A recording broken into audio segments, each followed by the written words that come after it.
Bueno, esta vez vamos a hablar sobre el prólogo del libro La inactualidad de la pedagogía, que fue un libro que se lanzó el año pasado, que algunas personas tuvimos la oportunidad de ver su lanzamiento en la fiesta del libro. Escriben profes muy tesos de la U, como el profe Garcés, como el profe Diego, como la profe Laura, el profe Heiber, Cristian, cierto que todos son muy tesos y es muy, creo que es un libro muy rico en su contenido, como por esa cercanía, ¿cierto?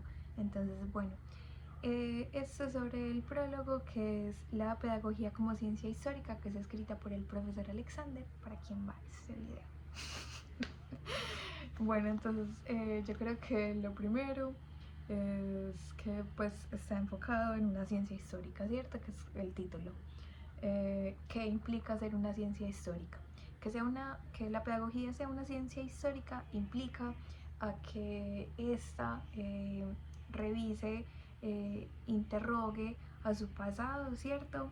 Que interrogue también a las bases filosóficas y a las condiciones sociales que la están haciendo posible.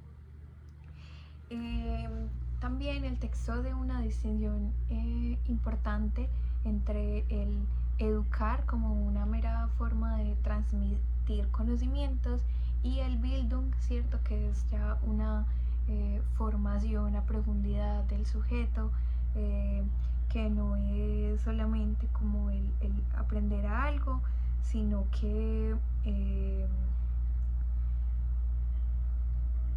este implica un trabajo sobre el yo, una distancia crítica frente a las formas sociales y frente a la responsabilidad ética también, ¿cierto?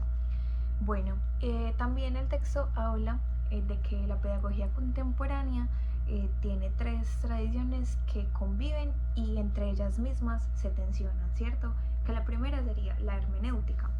Ya las hemos visto, las vimos en el video pasado, eh, pero yo creo que también este texto es muy rico porque condensa un poco lo que vimos fluctuar en textos más antiguos, como el de Luz Urriaga y el de Habermas.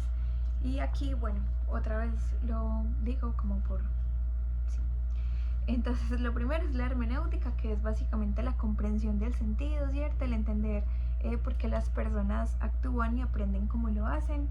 Eh, la hermenéutica está interesada en la experiencia subjetiva y en la comprensión profunda, ¿cierto? La empírica, que es básicamente la explicación basada en datos, busca qué ocurre, cómo medirlo, aporta bases muy importantes sobre lo cuantitativo, lo cuantificable y lo reproductible también. La crítica, que es básicamente un análisis sobre el poder y la emancipación. Pregunta por quién y con qué efectos funciona la educación, ¿cierto? Busca la justicia y la emancipación. Y bueno, lo que dice el profe de importante en este punto es que esa juntanza, esas tres corrientes le aportan una profundidad, una fortaleza interdisciplinar como a ese diálogo de esas tres corrientes, ¿cierto? Bueno, luego habla el profe Alexander sobre educar la educación, y es que la educación misma debe ser objeto de crítica histórica, eh, política también, ¿cierto? Que ya sabemos que la educación no es neutra, sino que reproduce intereses que pueden ser sociales, que pueden ser económicos, que pueden ser administrativos, ¿cierto? Bueno, eso por un lado. Y hay una cosa que me parece muy chévere en el texto, que es como sobre la escritura y la formación del yo. Entonces, el profe dice que la escritura es un formato muy importante, que permite ver cómo el sujeto se constituye, se construye, ¿cierto? Y tanto esta, o sea, la escritura como la investigación hacen parte fundamental de lo que somos como pedagogos y pedagogas, ¿cierto? Que es muy importante usarlo como una herramienta más para verificar lo que se hace en el aula, ¿cierto? En las aulas.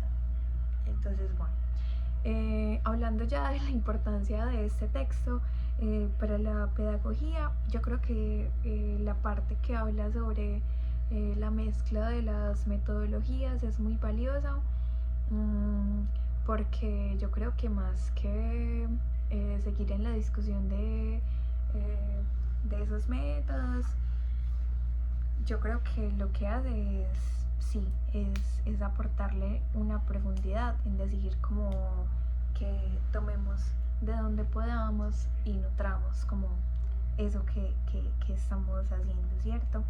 También tiene un énfasis ético muy importante, un énfasis autocrítico que nos aporta a los estudiantes o a profes o a investigadores también el recordarnos cuál es ese interés que nos mueve, cuál es el interés que reproducimos también, tanto en la palabra, tanto en la escritura, ¿cierto? Como en el contacto con los otros sujetos, ¿cierto? Ya que ahora ya entramos a hablar como sobre el Bildung, ¿cierto? Yo creo que la pregunta se relaciona mucho con una pregunta personal que tengo y que he estado siguiendo, que es sobre la autoescritura o sobre la narrativa autobiográfica, y es básicamente como si la escritura de sí pues que cómo funciona la escritura del sí en esa profesionalización, ¿cierto? Y en esa práctica pedagógica. Como al narrarme, narro también las experiencias que están pasando junto conmigo en una práctica formativa.